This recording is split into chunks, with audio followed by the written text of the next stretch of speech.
The morning of August 24th, 79 AD, dawns like any other in Pompeii. In the shadow of Mount Vesuvius, the city is already alive. The air in the Bay of Naples is warm, the sea a placid turquoise. From a distance, Vesuvius itself is a picture of tranquility, not a volcano, but a mountain. Its slopes are covered in lush vineyards and green forests, a symbol of the region's fertility. No living person remembers the last time it erupted. It is a guardian, not a threat. Down in the city, the Forum is a flurry of activity. Merchants shout their wares from stalls overflowing with figs, olives, and fresh-baked bread, stamped with the baker's seal. Politicians in white togas debate the upcoming election, their voices echoing off the travertine columns. Slaves hurry through the streets, carrying amphorae of wine and oil. In the grand villas on the city's edge, wealthy matrons prepare for their afternoon leisure, the walls of their homes covered in vibrant frescoes of gods and legends. It is a normal day in a prosperous, unremarkable Roman city. No one knows that by this time tomorrow, almost none of them will be alive. No one knows that in less than 24 hours, the city of Pompeii will cease to exist. The first sign comes around 1 in the afternoon, a tremor stronger than the many that have shaken the region for years. This one, however, is followed by a deafening explosion, a sound that shatters the air, echoing from the very bedrock of the earth. Across the bay in Misenum, a young administrator named Pliny the Younger, a man whose name will become synonymous with this very event, looks up from his studies. He sees the mountain's peak tear open. He watches as a column of smoke, ash, and pulverized rock rockets into the sky, higher than any in human memory.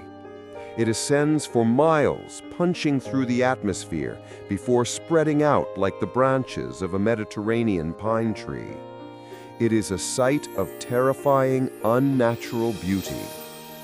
For the people of Pompeii, the sun vanishes.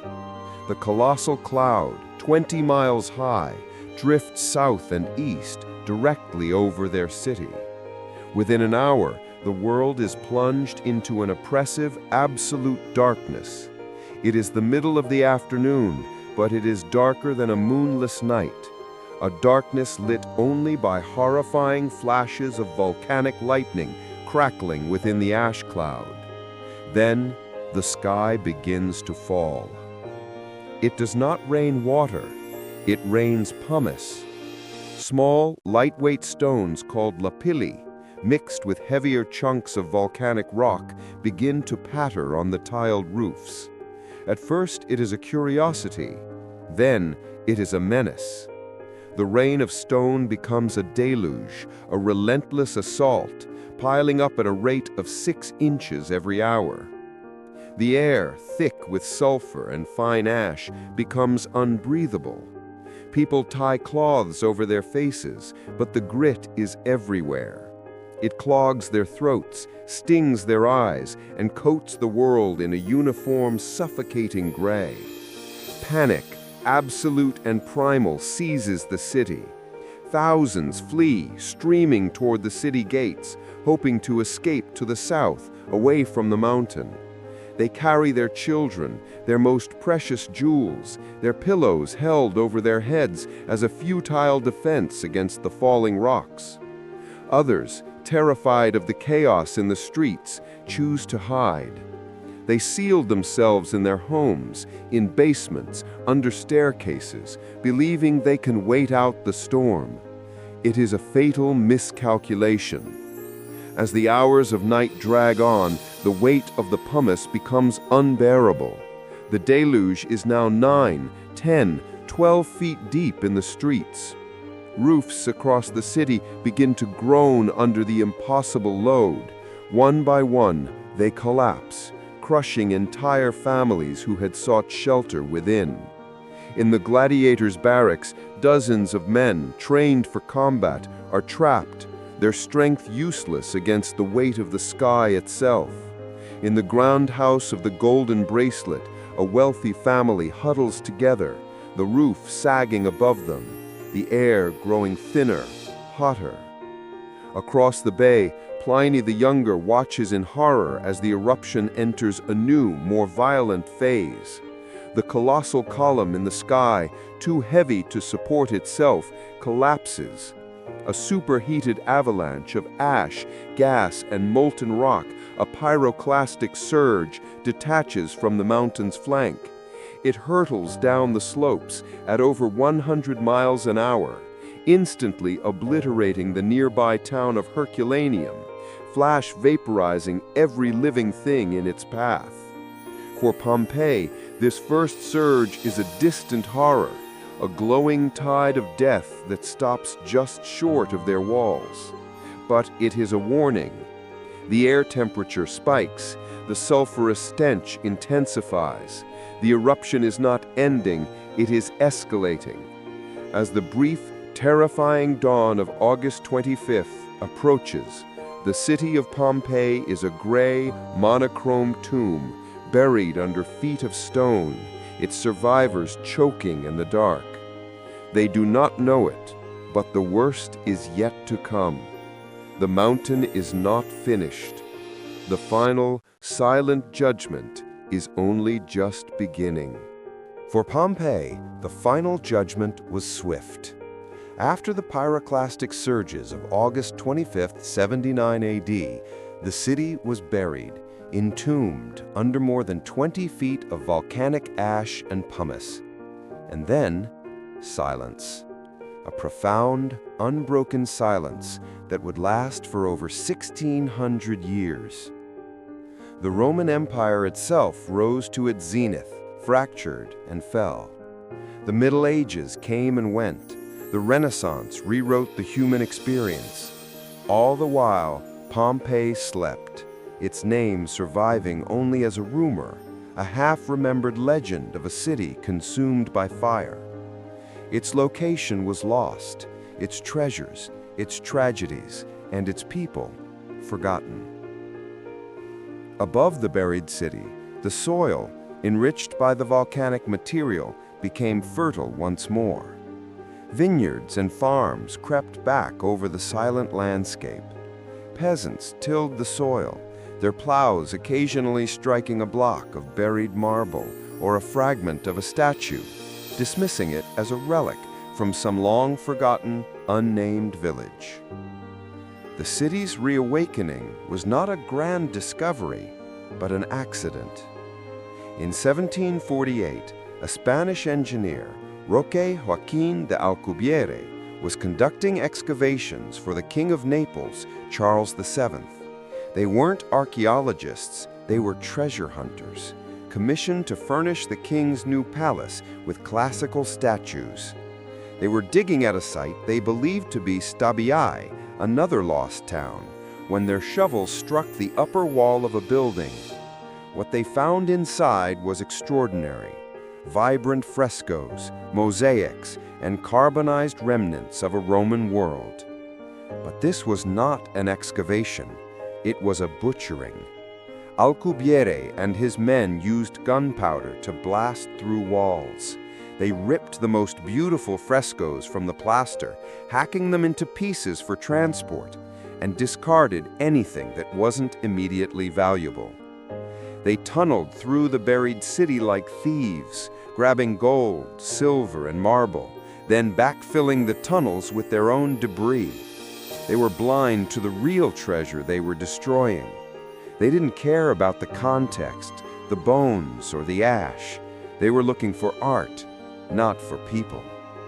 For decades, this brutal treasure hunt continued, plundering Pompeii of its finest, most portable masterpieces, scattering them to private collections and museums across Europe. The change, the moment that transformed Pompeii from a treasure trove into a time capsule, would not come until Italy itself was reborn. In 1861, with the unification of Italy, King Vittor Emmanuel II appointed a new director to the Pompeii excavations. His name was Giuseppe Fiorelli. Fiorelli was not a treasure hunter. He was a numismatist, an inspector, and a brilliant, methodical pragmatist. He was appalled by the chaos and destruction of the previous century. He immediately halted the haphazard tunneling. He imposed a new systematic order. For the first time, he excavated from the top down, layer by layer, preserving the buildings, the pots, the tools, and the bones exactly as they were found.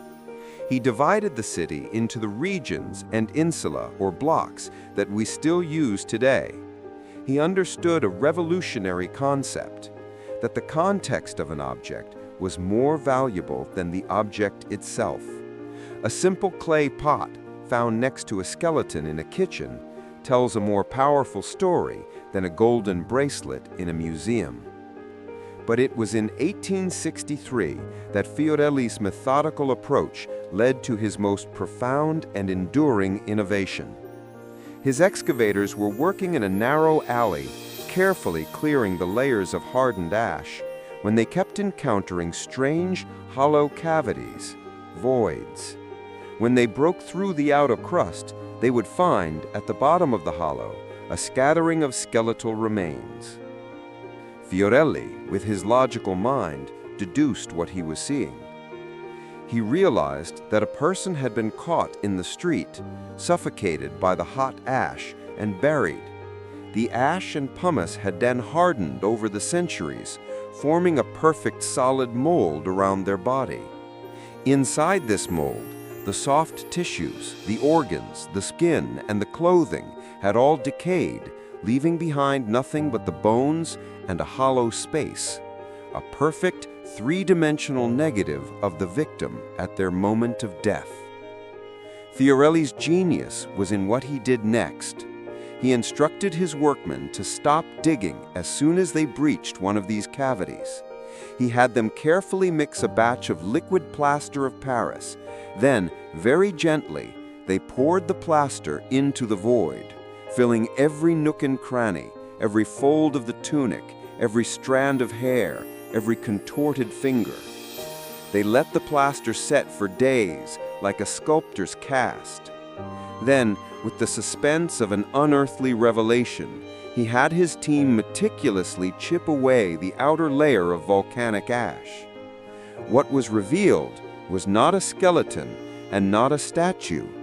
It was something in between, a perfect, ghostly white replica of a Pompeian citizen frozen in time. A man lying on his side, his face covered by his hands in a desperate final gesture of self-defense. A child curled in a fetal position. A dog writhing on its back, its legs taut as it choked on the toxic air.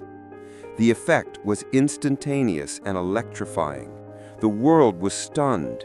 These were not the heroic, idealized marble bodies of classical art. These were the real, terrified, tragic victims. They were bakers and mothers and gladiators and slaves, captured in their final, agonizing seconds. Fiorelli's technique had given a face back to the tragedy. He had reawakened the silent witnesses. He had found the people. In the Garden of the Fugitives, he would use this method to cast a group of 13 people, entire families huddling together in a vineyard, who were caught by the searing gas cloud while trying to flee.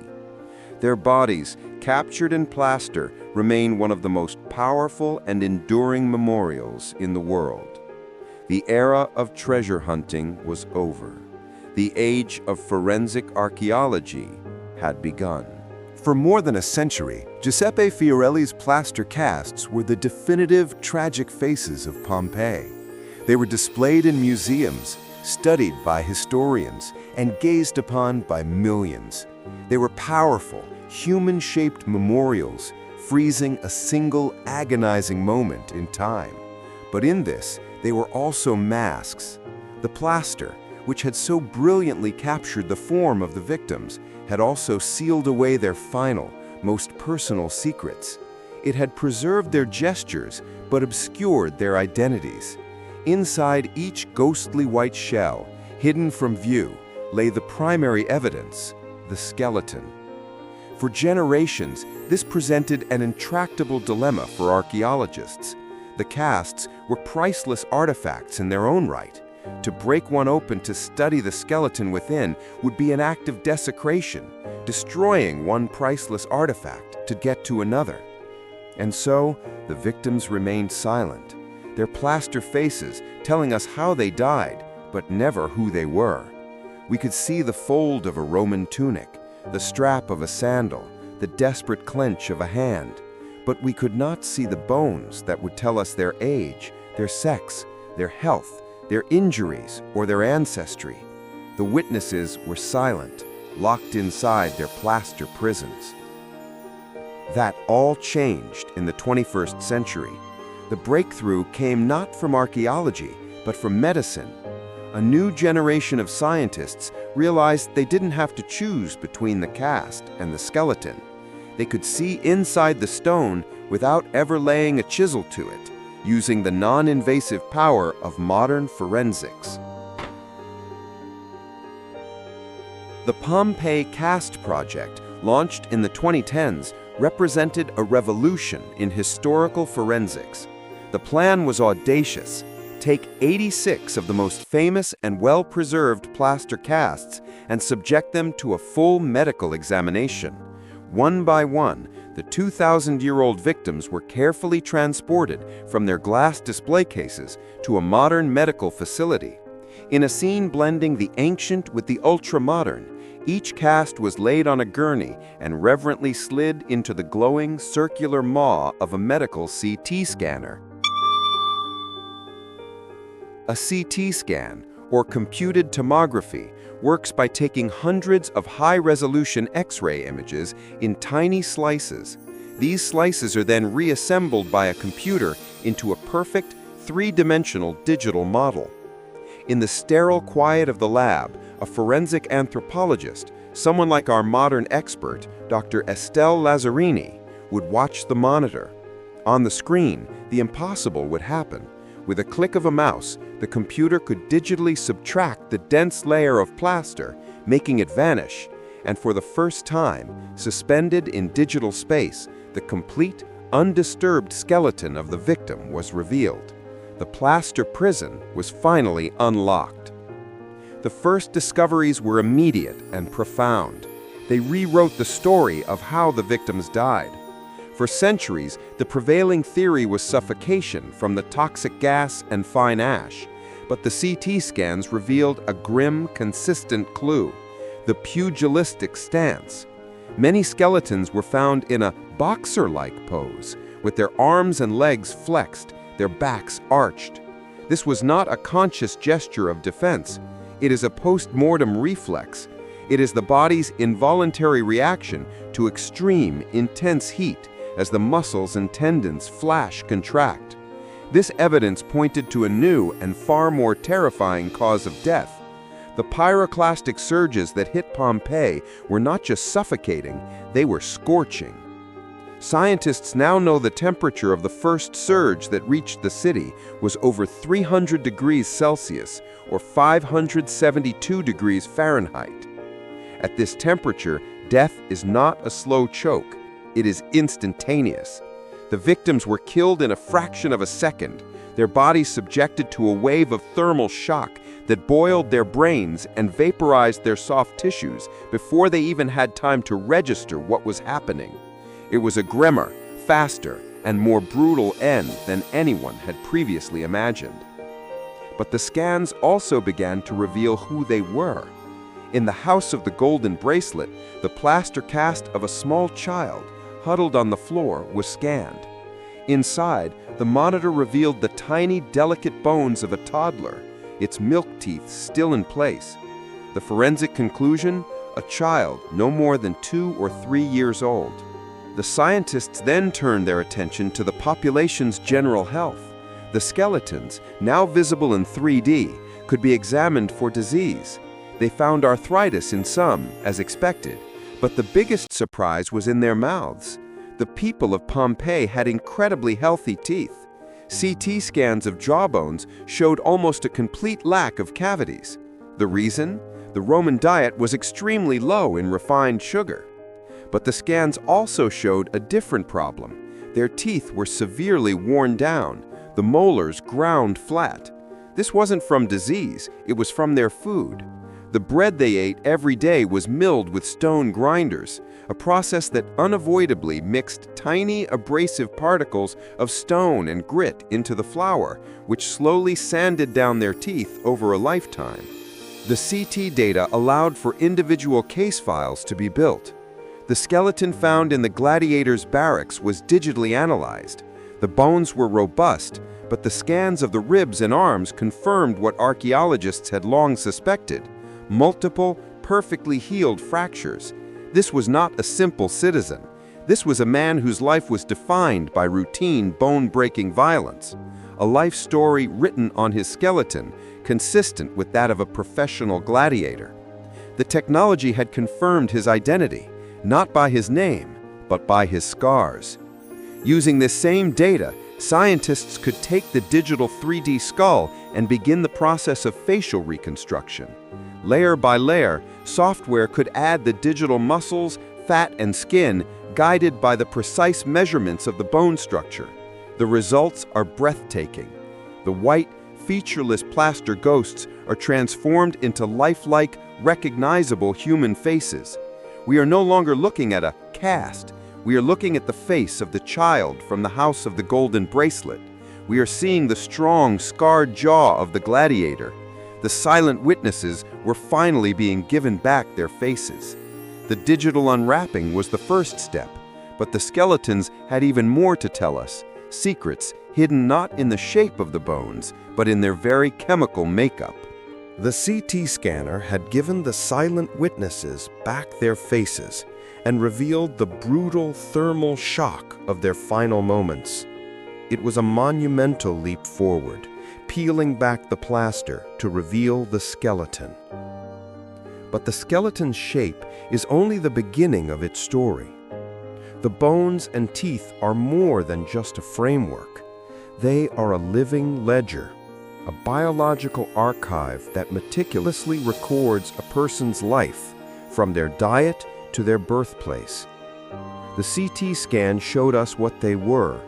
The next wave of forensics would tell us who they were by reading the chemical and genetic code locked deep inside the bone itself. This is the world of paleogenetics and stable isotope analysis. It is a science that moves from the grand scale of a 3D skeleton to the microscopic and molecular level. The first and most challenging quest was for DNA. For decades, extracting viable DNA from Pompeian victims was considered impossible. The very event that preserved them, the intense 300-degree-plus thermal shock of the pyroclastic surge, was also the perfect mechanism to destroy complex, fragile molecules like DNA. The heat, it was assumed, had cooked the evidence, shattering the double helix into unusable fragments. But in recent years, new, highly sensitive techniques have changed the game. Scientists, working in sterile, clean labs to avoid contamination, have learned to target the petrous bone, a super-dense part of the skull near the ear. It is the hardest, most protected bone in the human body, a black box that can, on rare occasions, shield tiny fragments of DNA from even the most extreme conditions. The process is incredibly delicate. A forensic anthropologist like Dr. Estelle Lazzarini would identify the target. A tiny 2-millimeter hole is drilled into the petrous bone, and the resulting bone powder is collected. This powder is then put through a complex chemical washing and sequencing process. What they found was revolutionary. From the fragmented data, they could confirm the sex of individuals. They could identify family relationships. These two skeletons huddled together were not strangers, they were brothers. This group in a villa were a family unit. But most profoundly, the DNA began to paint a picture of Pompeii itself. The city was not a homogeneous Roman town. It was a genetic crossroads, a true Mediterranean melting pot. The DNA of the victims showed ancestries linking them not just to the Italian peninsula, but to Greece, the Near East, and North Africa. The gladiator was not the only person from afar. Pompeii was a vibrant, globalized port city where immigrants, slaves, and merchants from across the empire lived, worked, and ultimately died together. But DNA is only one part of the code. The other is chemical, found in the very atoms that make up the bone. This is stable isotope analysis, a field based on a simple, powerful maxim: you are what you eat. When you eat food and drink water, your body absorbs the atoms from that source and uses them to build and repair your bones, teeth, and tissues. Different foods and different geographic locations have unique chemical fingerprints. By analyzing the stable isotopes of elements like carbon, nitrogen, and strontium in a 2,000-year-old skeleton, scientists can read the story of a person's diet and geographic origin. The analysis of carbon and nitrogen isotopes found in the bone's protein or collagen reveals the diet.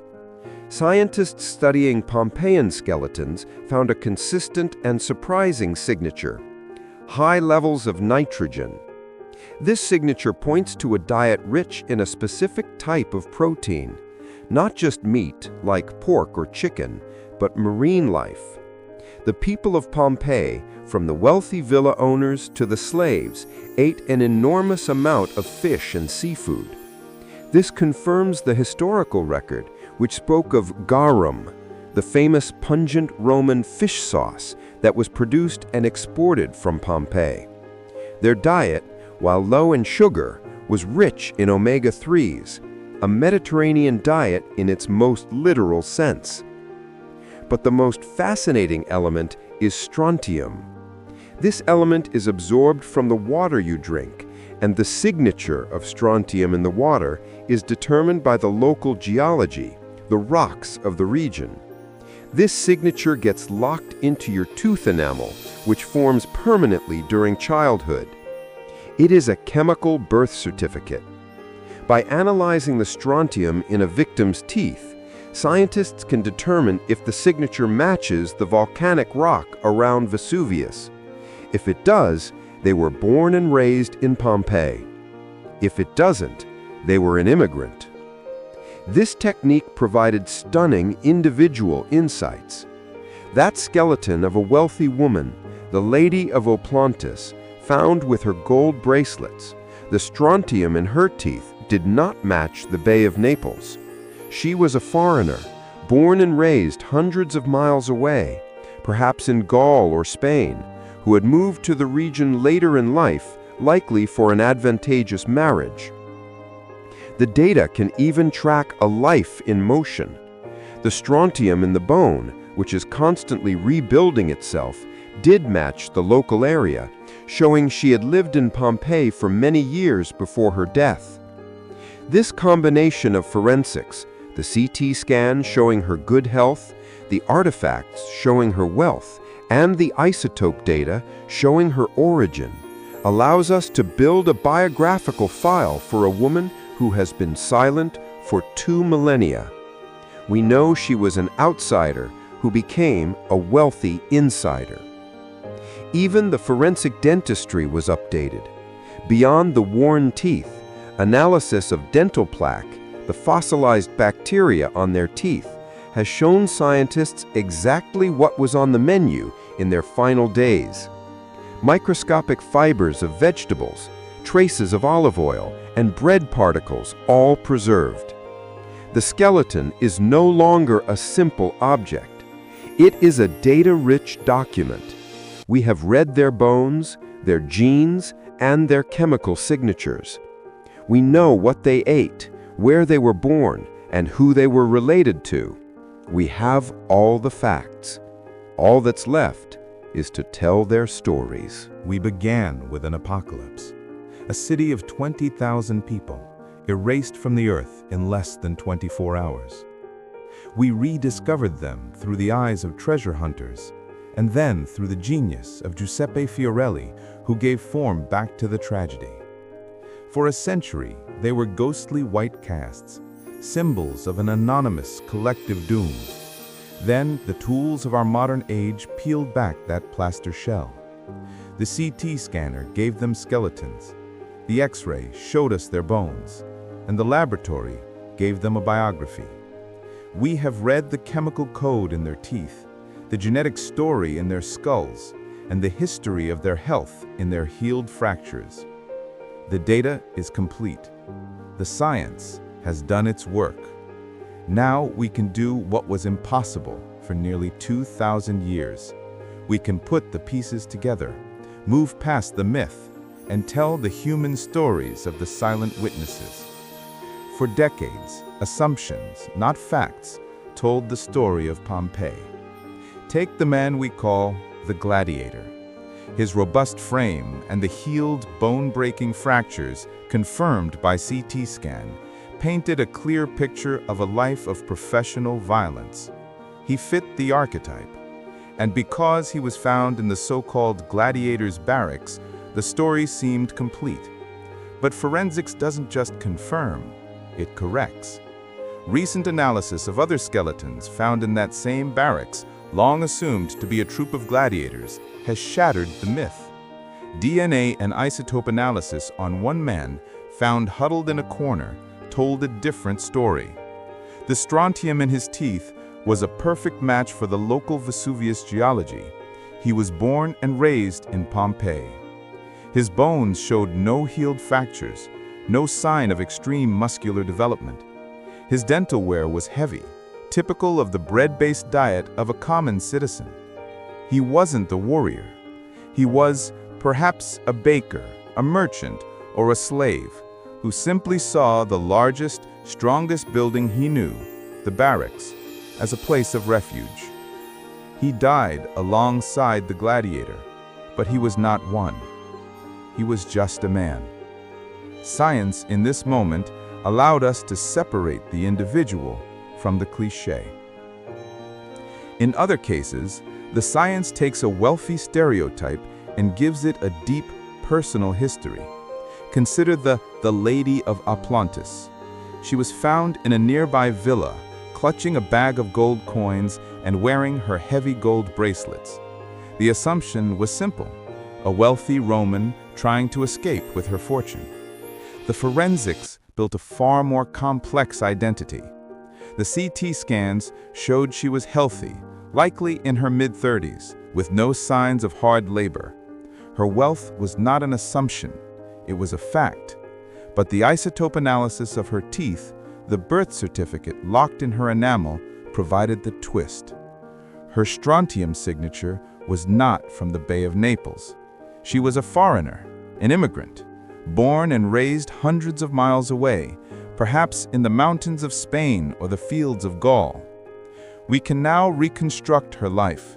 A young woman of status, sent to Italy for a strategic marriage, who became the lady of a grand coastal villa. The isotope data from her bones, which remodel over time, do match the local area, proving she had lived in Pompeii for many years. She had assimilated. She had become a local. When the eruption began, she didn't flee. She did what any powerful person would do. She gathered her most portable assets, her gold, and waited for the interruption to pass. Her death is a tragedy not just of wealth, but of a life built in a new land, a life of power and status, erased in an instant by a force that did not care about her gold, her status, or her origins. But the most powerful stories are not of the individuals, but of the families. The most heartbreaking sight in all of Pompeii remains the Garden of the Fugitives. Here, 13 casts lie together, a tangle of adults and children who were caught in the open as they tried to flee the city. For years, they were a mass of suffering. Today, DNA and forensic analysis allow us to see them for who they were, multiple families, huddled together in their final desperate moments. Let us reconstruct one. The data allows us to identify a male, a female, and 2 small children, one a toddler, the child of the House of the Golden Bracelet. The man's isotopes show he's a local. The woman's do as well. The children are theirs. The man's bones show the wear of a life of labor, his teeth ground down by the gritty bread of the poor. They were not wealthy. They had no villa to hide in. When the eruption turned day to night, they ran. The plaster casts, Fiorelli's gift, show us how they ran. Not as a panicked mob, but as a unit. The father is in front, the mother behind, the children between them. They are not running towards the sea, which was chaotic with tsunamis and panicked crowds. They are running inland, towards the vineyards, perhaps towards a family farm they thought would be safe. They were wrong. The plaster shows their final, human gestures. The father's cast shows him turning back, his arm outstretched towards his family. The mother is huddled over the smallest child, her body a futile shield. They are not looking up at the sky. In their last second, they are looking at each other. This is the ultimate story the forensics has given us. It has taken the single, most overwhelming and dehumanizing catastrophe of the ancient world and given it back to the individual. It has given it back to the family. The work of Pliny the Younger gave us the history. The work of Giuseppe Fiorelli gave us the form. But the work of modern science has given us the people. The silent witnesses of Pompeii, locked in ash and plaster for 2 millennia, are finally, at last, silent no more. Join the discussion in the comments below.